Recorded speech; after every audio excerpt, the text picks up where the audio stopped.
பிரபலமான இயக்குனர் சங்கர் இயக்கத்தில் இந்தியன் 2 இன்று முதல் வெற்றி நடை போடுகிறது. லைகா புரொடக்ஷன் சுபாஷ்கரன் மற்றும் ரெட் ஜெயின் மூவிஸ் தயாரிப்பில் ஒரு நபர் நேரடியாக ஒரு டிப்பர் லாரியின் பின் சக்கரத்தில் மோதி அடிப்படையில் அந்த பின் சக்கரம் அந்த இருசக்கர வாகனம் ஓட்டி வந்தவர் மீது தலையில் நேரே உடல் முழுவதும் நசுங்கி அவர் சம்பவ இடத்திலே பலியாயிருக்கிறார்.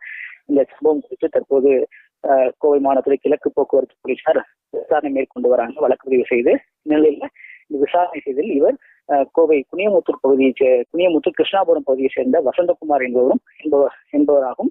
இவர் அந்த வழியே வேலை பணி முடிந்து வீடு திரும்பும் பொழுது ஒரு தெருவில் வழியாக நேரடியாக அந்த போத்தம் செட்டிப்பாளையம் மெயின் ரோட்டில் சந்திக்கும் போது திரும்பும் பொழுது நேரடியாக அந்த அவருடைய இருசக்கர வாகனம் நேரடியாக அந்த வழியாக வந்த ஒரு டிப்பர் லாரியின் மீது மோதி இருக்கிறது.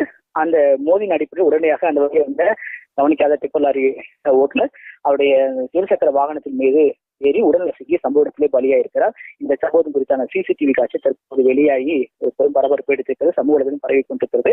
இந்த சம்பவம் குறித்து ஏற்கனவே வழக்கு பதிவு செய்து காவல்துறை விசாரணை மீண்டும் அந்த டிப்பர் லாரி அவருடன் உறவினரும் நேரடியாக விசாரணை நடைபெற்றிருக்கிறது. ஒரு பக்கம் அவருடைய உடலை பிரச்சனை செய்து அவருடைய உடலை ஒப்படைக்கும் பகுதியில் ஈடுபட்டிருக்கிறாங்க.